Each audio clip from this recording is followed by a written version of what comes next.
kenshi bitewe nuko umugabo wanjye ataziranye my husband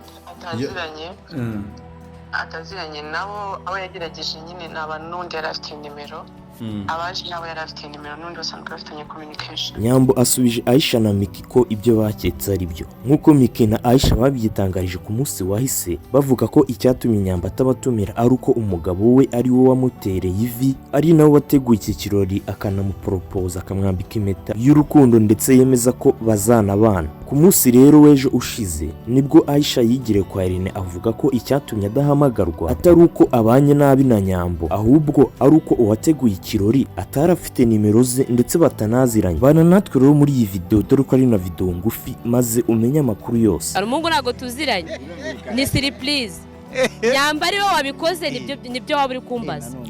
Mbibutsa ko ibi Aisha yabivugaga mbere yuko anavugana na Nyambo ngo mubaze impamvu atamutumiye. Ni nako byari bimeze ku rundi ruhande naho aho Micky nawe yasubizaga mu buryo buteye gutya. Kuba byantunguye byantunguye nana bimwandikiye ndamubaza waterewe ivi utantumiye. Aba bose bari babajijwe impamvu inshuti yawe Nyambo itabatumiye ari nabyo byari byateje ikibazo ku mbuga nkoranyambaga hose bibaza ati se baje gushwana ese ni iki cyabiteye kugira ngo wamugane ntabatumire. Nyuma yaho bitewe n'urwo rondogoro rwari kunyura ku mbuga nkoranyambaga hose bibaza ati ese baratandukanye. Byaje gutuma abanyamakuru babatumira baraza bababaza impamvu ya nyayo babisubiriza kuri bavuga ko nta kibazo bafitanye na Nyambo ahubwo nabo batunguwe ariko bagakeka ko icyatumye badatumirwa ashobora kuba ari uko bataziranye n'uwamuporopoje. Ubwo ndavuga umugabo wa Nyambo nk'uko Nyambo abyivugira. Bidatinze kuri foni nibwo bahamagaye Nyambo bamwibariza ati ese wamugani kubera iki utatumisha inshuti zawe usigaye utahuza nazo. Nyambo yahise asubiza atazubaje avuga ko rwose nta ruhare yabigizemo kugira ngo nibaze aho bamwambikiye impeta. We yavuze ko umugabo bagiye kubana atarabazi neza ku buryo ari kubahamagara ngo baze muri iki kirori kandi ngo ikirori cyateguwe nawe byose n'uwabishyize mu bikorwa. Imana ni nziza pe nta kintu cyiza cyo kuba fiance w'umuntu udahujuje ibintu wasengeye ku mugabo. Munyemerere gato tubanze dusubire mu myaka yashize. Twibuke ko Nyambo Jessica yigeze kukanyuzaho cyane n'uwitwaga besto we. Nyamaze ntabwo bwari besto gusa dushingiye ku byo turi kubona muri iyi video. Bakanyujijeho cyane maze ururondogoro ravuga cyane ku mbuga nkoranyambaga bavuga ati barabana nta mpamvu zo kutabana dushingiye ku byo turi kubona. Ariko byose dore uko byaje kugera ku iherezo. Nyambo ugiteganya gukora ubukwe ryari?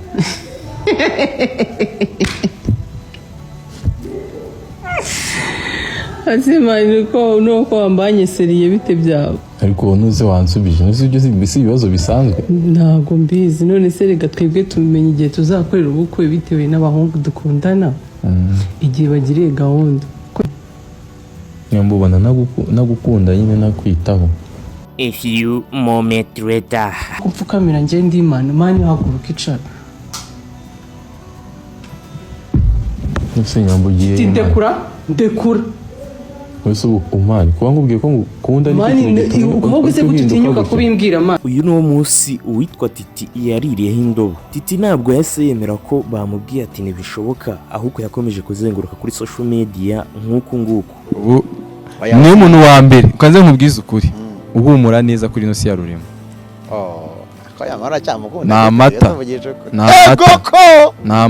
Namata yigendera. Kugeza na n'ubu icyo bapfuye ntabwo kiratangazwa. Icyatumye rero abantu bahita bavuga ati Nyambo yashwanye na Aisha yashwanye na Micky nuko abo bose twavuze n'ubundi ari inshuti na Titi. Abantu rero benshi batandukanye bahise bakeka ko uyu Nyambo yaba yarashwanye na Aisha na Micky kubera ko nyine nkuko tubivuze bose ari inshuti z'umu ex. Nicyo cyabiteye ariko nkuko twese tumaze kubyibonera tumaze kubona ko nta kibazo rwose bafitanye ndetse kuba Nyambo atarabatumiye atari ikibazo cyatewe nuko Nyambo ari we wanze kubatumira ku giti cye. Mureke twifurize Nyambo kuzagira urugo rwiza. Ndabashimiye rero cyane ababanye natwe muri iyi video. Kureba video mukayirangiza burya ni inkunga ikomeye cyane muba muduteye. Kanizere ko kandi musobanukiwe neza nk'intego zatumye dukora iyi video. Reka mwese mbifuriza ati Imana ibarinde.